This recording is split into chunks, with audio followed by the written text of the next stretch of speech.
পাঙ্গাস মাছ আপনারা যেভাবেই রান্না করে খেয়েছেন, আশা করি এভাবে কেউ রান্না করে খান নাই। হ্যালো বন্ধুরা, আসসালামু আলাইকুম, welcome back to my channel পাবনার আপা কিচেন অ্যান্ড ব্লগ থেকে আপনাদের মাঝে আমি আজও একটা রেসিপি নিয়ে হাজির হয়েছি। আশা করি রেসিপিটি ভালো লাগবে। ভালো লাগলে শেষ পর্যন্ত ছোট্ট একটা লাইক দিয়ে যুক্ত থাকার অনুরোধ রইল। আর আপনারা যেখান থেকে আমার ভিডিওটা দেখবেন অবশ্যই ফুল ওয়াচ করে দিবেন।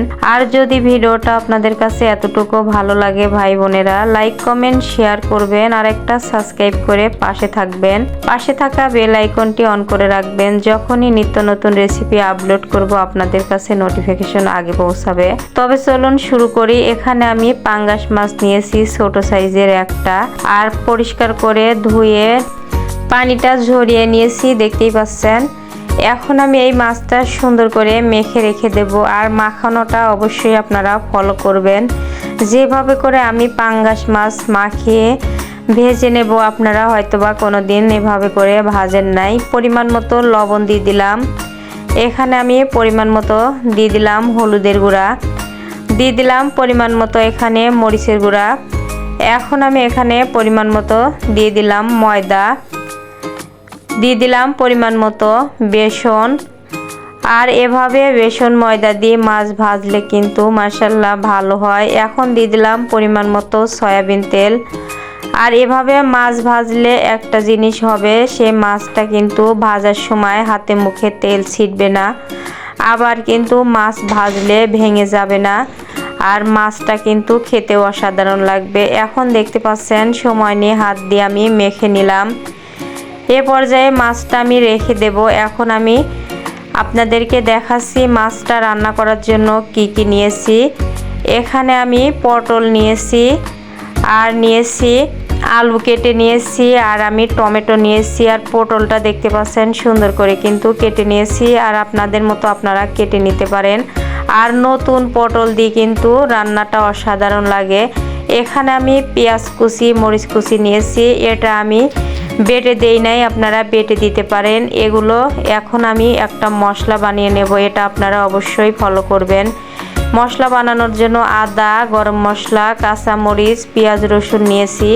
এটা আমি ভেজে সুন্দর করে মশলা বানাবো। চুলার উপর চলে এসেছি, এগুলো আমি চুলার উপর কড়াইয়ে দিয়ে দিয়েছি। এখন আমি সুন্দর করে কয়েক মিনিট নাড়াচাড়া করার পরে এখানে আমি তেল দিয়ে দেব। আর আপনারা এভাবে করে একটা মশলা বানিয়ে পাঙ্গাস মাছ রান্না করতে পারেন, খেতে কিন্তু অসাধারণ লাগে। আর তেল তেল ভাব হবে না, আর রান্নাটা কিন্তু কোনো রকম গন্ধ লাগবে না। এই যে তেল দিয়ে দিলাম। আর অনেকেই কিন্তু এই পাঙ্গাস মাছটা খেতে চায় না, গন্ধ লাগে, অনেক রকম কথা বলে। তবে এটা কিন্তু বাচ্চাদের খুবই পছন্দের একটা মাছ।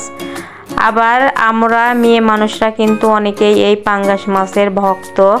আশা করি আজকের রেসিপিটি আপনাদের কাছে ভালো লাগবে, যেভাবে করে আমি রান্নাটা করেছি। এখন দেখতে পাচ্ছেন মশলাটা কিন্তু ভাজা হয়ে গেছে। এখানে কিছু জিরা দিয়ে দিলাম, জিরা দিয়ে জিরার উপরে তেল ছেড়ে দিয়ে এখন আমি মশলাটা উঠে নিয়েছি। এ পর্যায়ে আমি ওই তেলের ভিতর মাছগুলো ভেজে নেব। এই যে এক এক করে মাছগুলো দিয়ে দিচ্ছি। তবে এখানে আমি সম্পূর্ণ মাছ আপনাদের ভেজে দেখাবো না, যে কয়টা দিয়েছি এই কয়টা মাছই আমি উল্টে পাল্টে সুন্দর করে ভেজে দেখাবো। দেখুন এক পিঠ হয়ে গেছে, আমি আর এক পিঠ উল্টিয়ে দিচ্ছি। আর এভাবে করে একবার হলেও এই পাঙ্গাস মাছটা আপনারা রান্না করে খাবেন। এখন দেখতে পাচ্ছেন মাছগুলো হয়ে গেছে। আমি অফ ক্যামেরায় কিন্তু সম্পূর্ণ মাছ ভেজে উঠে নিয়েছি। এখন আমি তেল দিয়ে পটলগুলো ভেজে নেব। আর আলু দিয়ে দিলাম পরিমাণ মতো লবণ, আর দিয়ে দিলাম হলুদের গুঁড়া। পটল আলুটা দিয়ে দিয়েছি। এখন পটল আলুটা কয়েক মিনিটের মতো সুন্দর করে ভেজে নেব। এখানে কিন্তু আমি লাল লাল করে ভাজবো না, হালকা একটু ভাজলেই হবে। আর এভাবে করে পটল আলু ভেজে কিন্তু মাছ রান্না করলে খেতে অসাধারণ লাগে। আর নতুন আলু পটল দিয়ে রান্না যে মাছই করেন না কেন এমনিতেই মাশাআল্লাহ খেতে অসাধারণ লাগবে। এভাবে করে পটল আলুটা ভাজা হয়ে গেছে, অফ ক্যামেরায় আমি উঠে নিয়েছি। এখন আবারও সুন্দর করে তেল দিয়ে দিয়েছি। তেল দেওয়ার পরে কিন্তু পেঁয়াজ কুচি মরিচ কুচিটা দিয়ে দিলাম। পেঁয়াজ কুচি মরিচ কুচিটা দেওয়ার পরে 2-3 মিনিট নাড়াচাড়া করার পরে এখন আমি বাদ বাকি মশলা দিয়ে দিচ্ছি। দিয়ে দিলাম লবণ, হলুদের গুঁড়া, এখন দিয়ে দিলাম পরিমাণ মতো মরিচের গুঁড়া, এখন আমি ধনিয়া গুঁড়া দিয়ে দিলাম পরিমাণ মতো রাঁধুনি মুরগির মাংসের মশলা। এখন আমি সুন্দর করে নাড়াচাড়া করে পেঁয়াজ মরিচটা কষিয়ে নেব। তবে মশলাটা কষানোর জন্য পরিমাণ মতো পানি দিয়ে দিলাম, যেহেতু নিচ থেকে লেগে যাচ্ছিল। পানিটা দেওয়ার পরে আবারও সুন্দর করে নাড়াচাড়া করে নিলাম। এ পর্যায়ে দেখতে পাচ্ছেন এখন আমি যে মশলাটা বানিয়ে নিয়েছিলাম, মশলাটা অফ ক্যামেরায় শিলপাটায় সুন্দর করে বেটে নিয়েছি। এখন আমি এই মশলাটা দিয়ে সুন্দর করে আবারও ভালো করে মশলাটা কষিয়ে নেব। আর এই মশলাটাই কিন্তু পাঙ্গাস মাছের রান্নার আসল কাহিনী। রান্নাটা কিন্তু খেতে অসাধারণ হয়েছিল, মনেই হচ্ছিল না যে পাঙ্গাস মাছের যে তেল দেখা যায় সেরকম তেল মনে হচ্ছিল না, আর খেতে দুর্দান্ত একটা টেস্ট হয়েছিল। এখন মশলাটা দেওয়ার পরে কিন্তু সময় নিয়ে কষিয়ে নিয়েছি। এ পর্যায়ে মশলা থেকে তেল ছেড়ে দিয়েছে, আমি এখানে পটল আলুটা দিয়ে দিয়েছি। পটল আলুটা দেওয়ার পরে আবারও সুন্দর করে ভালো করে কিন্তু সময় নিয়ে নাড়াচাড়া করে কষিয়ে নিচ্ছি। আর যে যেখান থেকে আমার ভিডিওটা দেখছেন প্লিজ ভাই বোনেরা একটা লাইক না দিয়ে থাকলে একটা লাইক দিয়ে দিবেন। এ পর্যায়ে অল্প একটু পানি দিয়ে দিলাম। পানিটা দেওয়ার পরে আমি নাড়াচাড়া করে নিচ্ছি আবারও। এখন আমি কয়েক মিনিটের মতো ঢাকা দিয়ে ঢেকে রেখে দেব, তাহলে কিন্তু সেদ্ধ হয়ে যাবে পটল আলুটা। যেহেতু আগের থেকে ভেজে রাখা, এজন্য কিন্তু অনেকটাই সেদ্ধ হয়ে আছে। এ পর্যায়ে ঢাকা খুলে নিয়েছি, দেখতেই পাচ্ছেন মাশাআল্লাহ সুন্দর একটা কালার এসেছে কিন্তু তরকারি কষানোটার। আর যাই রান্না করি আমরা, কষানো হলে কিন্তু খেতে অসাধারণ হবে সেই তরকারি রান্নাটা। এ পর্যায়ে সম্পূর্ণই কিন্তু কষানো হয়ে গেছে। এখন আমি এখানে পরিমাণ মতো ঝোল দিয়ে দেব। এই যে পরিমাণ মতো ঝোল দিয়ে দিলাম।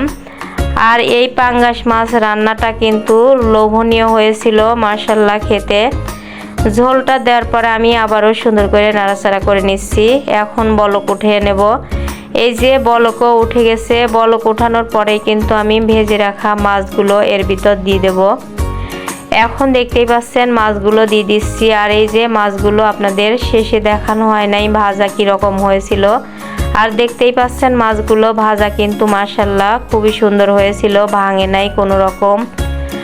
মাছগুলো দেওয়ার পরে আমি আবারও সুন্দর করে নাড়াচাড়া করে দিচ্ছি। দেখতেই পাচ্ছেন নাড়াচাড়া করে দেওয়ার পরে তরকারির কালারটা কিন্তু আস্তে আস্তে মাশাআল্লাহ অসাধারণ হচ্ছিল। এভাবে করে সুন্দর করে আবারও নাড়াচাড়া করে আমি বলক উঠিয়ে নেব। আর দেখতেই পাচ্ছেন বলক উঠে গেছে, তরকারিটা কিন্তু মাখো মাখো হয়ে গেছে। যেহেতু মশলাটা আমি বানিয়ে নিয়েছিলাম, আর কোনো মশলা দেওয়ার দরকার হবে না। এখন আমি একদম শেষে টমেটো দিয়ে 5 থেকে 7 মিনিটের মতো রান্না করার পরেই কিন্তু রান্নাটা আমি নামিয়ে নেব। এই যে টমেটোটা দিয়ে দিলাম। টমেটোটা দেওয়ার পরে আবার সুন্দর করে নাড়াচাড়া করে নিলাম। এ পর্যায়ে দেখতেই পাচ্ছেন তরকারি রান্নাটা কিন্তু হয়ে গেছে। আমি আপনাদেরকে কিছুক্ষণের মধ্যে নামিয়ে পরিবেশন করে দেখাচ্ছি রান্নাটা মাশাআল্লাহ কেমন হয়েছিল। গ্যাসের চুলাটা বন্ধ করে দিয়েছি, রান্নাটা আমি নামিয়ে নিয়েছি। দেখুন তরকারি রান্নার ফাইনাল লুকটা মাশাআল্লাহ কতটা লোভনীয় দেখতে হয়েছে, খেতেও কিন্তু দুর্দান্ত হয়েছিল। আপনারা এভাবে করে একটা মশলা বানিয়ে এভাবে করে মাছ ভেজে পাঙ্গাস মাছ একদিন রান্না করে খাবেন, খেতে কেমন হবে অবশ্যই বুঝতে পারবেন। এখন আমি আপনাদেরকে ঢেলে দেখাবো না, কড়াই থেকে এভাবে করে নাড়াচাড়া করে দেখাচ্ছি। এই যে মাছগুলো ভাঙে নাই, যেভাবে রান্না করেছি সেভাবে কিন্তু রয়েছে। আর এই মাছ রান্নার রেসিপিটি যদি আপনাদের কাছে সত্যি ভালো লেগে থাকে ভাই বোনেরা, আবারও বলতেছি লাইক কমেন্ট শেয়ার আর একটা সাবস্ক্রাইব করে পাশে থাকার অনুরোধ রইল। আজকের মতো এখানেই বিদায় নিচ্ছি, ততক্ষণে সবাই ভালো থাকবেন, সুস্থ থাকবেন। আল্লাহ হাফেজ, আসসালামু আলাইকুম।